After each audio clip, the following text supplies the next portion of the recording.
C'est un plaisir de vous retrouver à ce rendez-vous de l'information. Madame, Messieurs, bonsoir. Au sommaire de cette édition, la ministre des Affaires sociales et de la microfinance a procédé au lancement officiel de l'opération. 30 000 filles scolarisées identifiées dans des familles en situation difficile qui recevront désormais des transferts monétaires devant les aider à se maintenir dans le système éducatif. Nous en parlerons dans ce journal. Les partis politiques participent depuis lundi à un atelier de sensibilisation sur le rôle dans la coproduction de la sécurité en période électorale. Le compte rendu est à suivre dans un instant au Royaume-Uni. Plus d'1 million de travailleurs ont décidé de faire grève, parmi eux les cheminots. Voilà pour le sommaire. Le développement, c'est maintenant.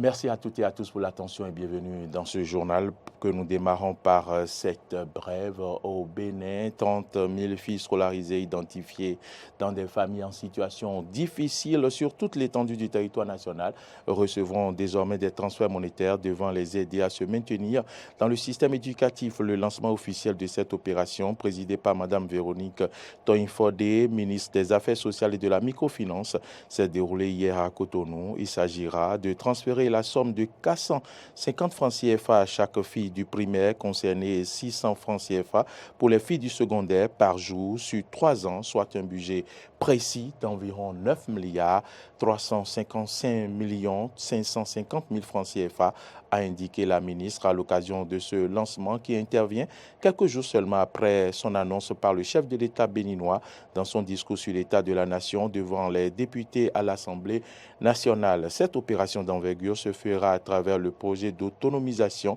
des femmes et dividendes démographiques au Sahel, Suède, sur une durée de 3 ans pour lutter contre la non-scolarisation et la déscolarisation des filles qui, parfois, par faute de moyens des parents, abandonnent l'école. La ministre des Affaires sociales et de la microfinance n'a pas manqué de remercier la Banque mondiale et le Fonds des Nations unies pour la population qui accompagne financièrement et techniquement le Bénin dans la mise en œuvre du projet Suède.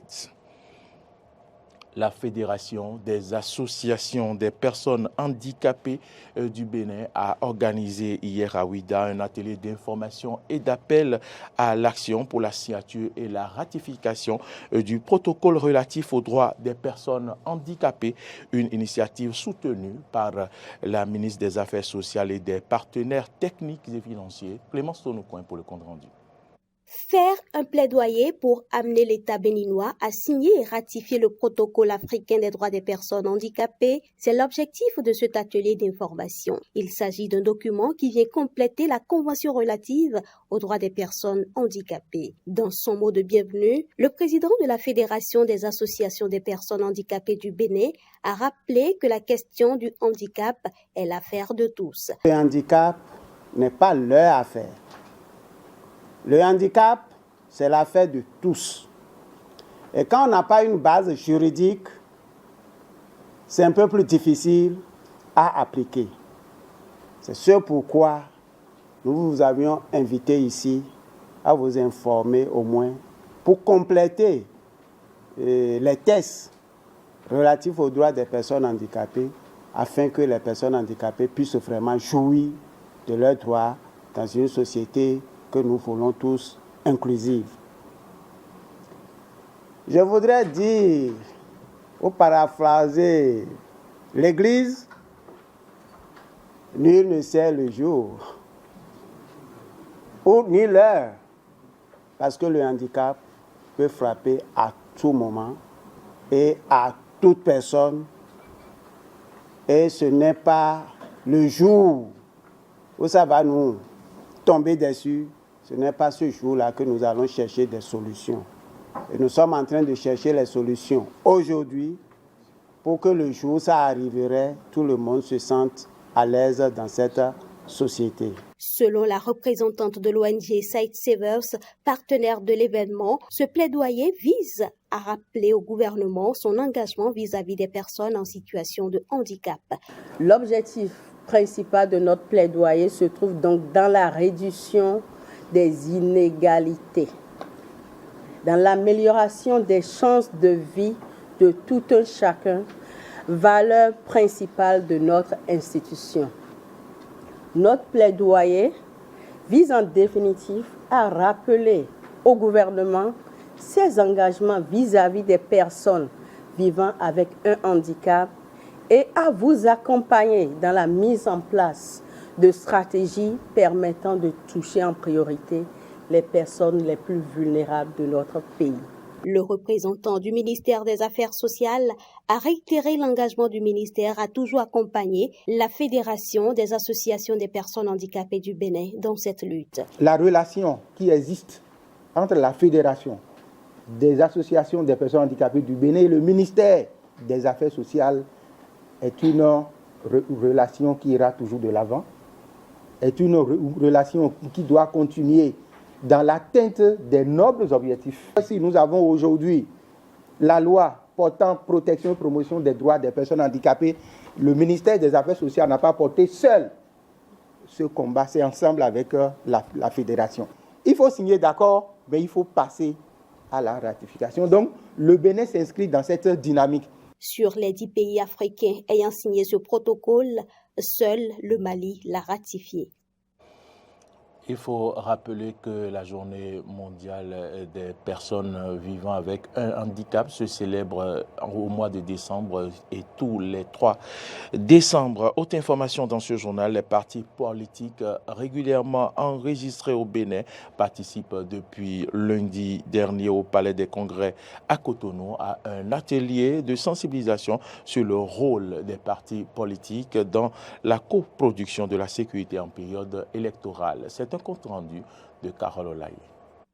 Pour voir les responsables et dirigeants des partis politiques sur la notion de la coproduction de la sécurité et les sensibiliser sur les comportements préventifs à adopter pour le maintien de la paix et de la sécurité tant des leaders politiques que des militants, c'est là tout le bien fondé de cette rencontre à laquelle a pris part le ministre de l'Intérieur et de la Sécurité publique, Alassane Seydou. La sécurité en période électorale est une matière essentiellement délicate qui requiert la participation de tous les acteurs, en l'occurrence les partis politiques. Dans un contexte sous-régional où la sécurité des personnes est de plus en plus menacée par la montée en puissance des attaques terroristes perpétrées par des groupes armés, la production de la sécurité ne saurait être désormais de la seule responsabilité du gouvernement. Il apparaît dès lors indispensable de recourir à tous les acteurs en vue de protéger plus efficacement les personnes et leurs biens. Je vous exhorte à communiquer pendant la campagne électorale vos plans d'itinéraire aux directeurs départementaux de la police républicaine et aux chefs des unités territoriales de la police républicaine des arrondissements afin de bénéficier de la protection globale et rapprochée adaptée à vos besoins sécuritaires respectifs. Cet atelier qui a eu pour thème la coproduction de la sécurité en période électorale, rôle des partis politiques, a été également un moment de partage, d'expérience et de connaissances. Le secrétaire général adjoint et porte-parole du gouvernement en conférence de presse au lendemain du discours du chef de l'État sur l'état de la nation est revenu sur la question de la revalorisation des salaires des agents de l'État en dehors d'une hausse uniforme de 3%. L'État a décidé d'octroyer un sursalaire pour des catégories d'agents. Retour sur les explications de Wilfried Léandre Humbedi. En avril dernier, le président de la République avait expliqué aux partenaires sociaux que la vision du gouvernement, c'est certes de revaloriser les salaires pour donner du pouvoir d'achat, mais qu'il avait à cœur de faire en sorte que cette action impacte davantage les gagnes petits que ceux qui ont des niveaux de salaire assez intéressants déjà. Comment on le fait en pratique pour que l'objectif soit atteint? Par le passé, dans notre pays, chaque fois qu'il y a eu revalorisation du point indiciaire ou du salaire, cela a été l'application d'un taux uniforme pour tout le monde. Pour tout le monde. Dans le cas d'espèce, si le gouvernement avait décidé, par exemple, d'appliquer un taux de revalorisation de 35%, de 40% à tout le monde, l'agent de l'État qui gagne 500 000 ou 1 million, il aura 35 ou 40% de plus. Celui qui gagne 100 000 aura 35 ou 40% de plus. À l'équilibre, on s'y perdrait parce que celui qui gagne gros aurait davantage gros, alors que celui qui gagne petit resterait dans la même fourchette. Or, il s'agit de relever un peu le niveau de vie de ces personnes-là. Et c'est pour ça que nous avons fait le choix d'une approche en deux temps. Une revalorisation du point indiciaire uniforme pour tout le monde, qui s'est élevé à 3% de l'indice, puis l'octroi de sursalaires différenciés selon les catégories auxquelles l'on appartient, selon que l'on se trouve en début, en milieu ou en fin de carrière. Et le tout en veillant à une ingénierie qui fait que, en relevant le salaire du gagne petit, que subitement, il ne se retrouve pas à gagner plus que son chef, qui jusque-là gagnait plus que lui. Et c'est surtout pour la détermination des marges de ces calculs que nous avons mis aussi un peu de temps. Il y a eu la conjoncture, mais il fallait vraiment affiner le modèle pour ne pas créer encore à l'intérieur de l'injustice. Et c'est pour ça que quand vous prenez certains corps, vous allez voir par exemple qu'en début de carrière, on peut avoir 56% de plus sur son revenu actuel net. Vers le milieu de carrière, on est peut-être à 32, 34, 35% de plus, alors qu'en fin de carrière, on se retrouverait à 20, 25% ou 15% selon les catégories et selon les corps auxquels l'on appartient. Et c'est cela qui nous a amené à ce résultat qui pour nous est un gage de justice sociale et qui fait qu'effectivement, on impacte réellement les gagnes petits puisque, comme l'a dit le chef de l'État, c'est le même marché qui accueille tout le monde. Le ministre de la Santé a lancé officiellement la campagne nationale pour un bon usage des antimicrobiens. C'était ce lundi au Palais des Congrès de Cotonou. Suivez ici le compte rendu de Carole Olaye. La consommation inutile et la mauvaise utilisation des antibiotiques et d'autres antimicrobiens contribuent à la problématique de la résistance aux antimicrobiens. Promouvoir donc un usage éclairé de ces médicaments vitaux est donc l'objectif premier de cette campagne nationale pour un bon usage des antimicrobiens lancée officiellement par le ministre de la Santé Benjamin Rumpati.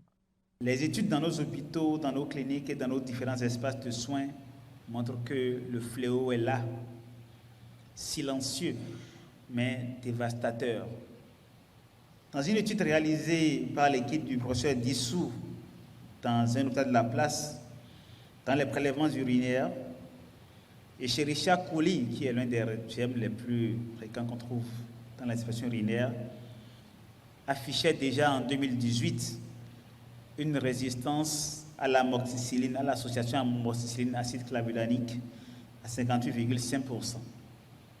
À la ceftriaxone à pratiquement 50% et 63% à la ciprofloxacine. Au plan mondial, 1 300 000 décès ont pour cause la résistance antimicrobienne. Et plus précisément en Afrique subsaharienne, l'OMS décompte chaque année 99 décès pour 100 000 personnes. Des chiffres alarmants qui exigent une riposte urgente comme la présente campagne. Nous pouvons évoquer la lutte implacable contre les marchés frauduleux de médicaments illicites dans notre pays. L'obligation faite à tous les responsables des pharmacies de ne délivrer d'antibiotiques que sur présentation d'une ordonnance médicale dûment signée d'un médecin. Mais ce n'est pas encore totalement le cas. Je passe dans certaines pharmacies parfois pour tester le dispositif et on me sert encore des antibiotiques sans que je ne présente d'ordonnance médicale. Le renforcement des mesures de contrôle et de délivrance des autorisations de mise sur le marché des médicaments en direction de notre pays. Le renforcement de la communication à l'endroit du personnel soignant, des consommateurs et des populations en général. La campagne nationale pour un bon usage des antimicrobiens va s'étendre sur 7 jours. Elle a pour thème « Ensemble prévenant la résistance aux antimicrobiens au Bénin ». Hors du Bénin à présent, la fin de l'année est marquée par un mouvement social inédit au Royaume-Uni. À l'appel de différentes centrales syndicales, plus d'1 million de travailleurs ont décidé de faire grève. Parmi eux, les cheminots, une profession bien sûr déjà mobilisée l'été dernier. Suivez le reportage de nos confrères de RT France. À la gare de Euston, dans le quartier londonien de Camden, l'attente se fait longue pour certains voyageurs. Des panneaux d'affichage qui tournent au ralenti témoignent du service réduit mis en place depuis le début de la grève, lancé à l'initiative du syndicat ferroviaire RMT. 40 000 membres de ce syndicat, exerçant sur le réseau ferré Network Rail, ainsi que 14 compagnies de train, seraient concernés par ce mouvement syndical. Face à une inflation estimée à 11% dans le pays, les cheminots réclament des augmentations salariales, mais aussi de meilleures conditions de travail. Nous voulons un compromis. Nous avons besoin de hausse de salaire car les propositions sont inférieures à l'inflation et les salariés de Network Rail syndiqués à la RMT ont voté contre ces propositions. Nous sommes désolés pour les désagréments. Nous ne voulons pas de ces perturbations et nous ne voulons pas que les syndiqués qui se mettent en grève perdent leur salaire. Mais les gens doivent comprendre que c'est le gouvernement qui a provoqué cette situation. Il a stoppé l'accord et les propositions d'accord qui lui sont parvenues. J'espère que les usagers resteront de notre côté et comprendront que nous sommes dans une situation impossible. Seulement 20% des trains devraient circuler cette semaine et le mouvement devrait, lui, se prolonger jusqu'au début du mois de janvier. Les compagnies ferroviaires suggèrent aux usagers de ne voyager, je cite, qu'en cas de nécessité absolue. Malgré tout, le mouvement semble avoir le soutien de nombreux Londoniens. Je comprends tout à fait. Vous savez, je pense qu'il y a un moment où vous devez défendre vos intérêts. Et je pense que c'est ce qu'ils font. Je les comprends donc très bien et d'une certaine façon, je les soutiens. C'est désagréable, mais je sais que les personnes qui font grève ne sont pas non plus payées quand elles la font. Ce n'est pas anodin. Je pense que si ces gens n'avaient pas besoin de se mettre en grève, ils ne le feraient pas. Ils le font parce qu'ils ne sont pas assez rémunérés. Il est évident que c'est très frustrant lorsque votre temps de trajet est allongé. Mais en fin de compte, je soutiens complètement leur droit de grève. Ils ont leur raison pour le faire, j'y suis donc favorable, même si c'est malheureux qu'il y ait autant de perturbations.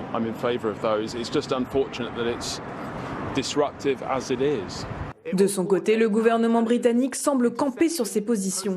Ce mardi, le Premier ministre Rishi Sunak a ainsi déclaré ne pas être en mesure de modifier les salaires et a appelé les cheminots à cesser leur grève et à revenir aux négociations.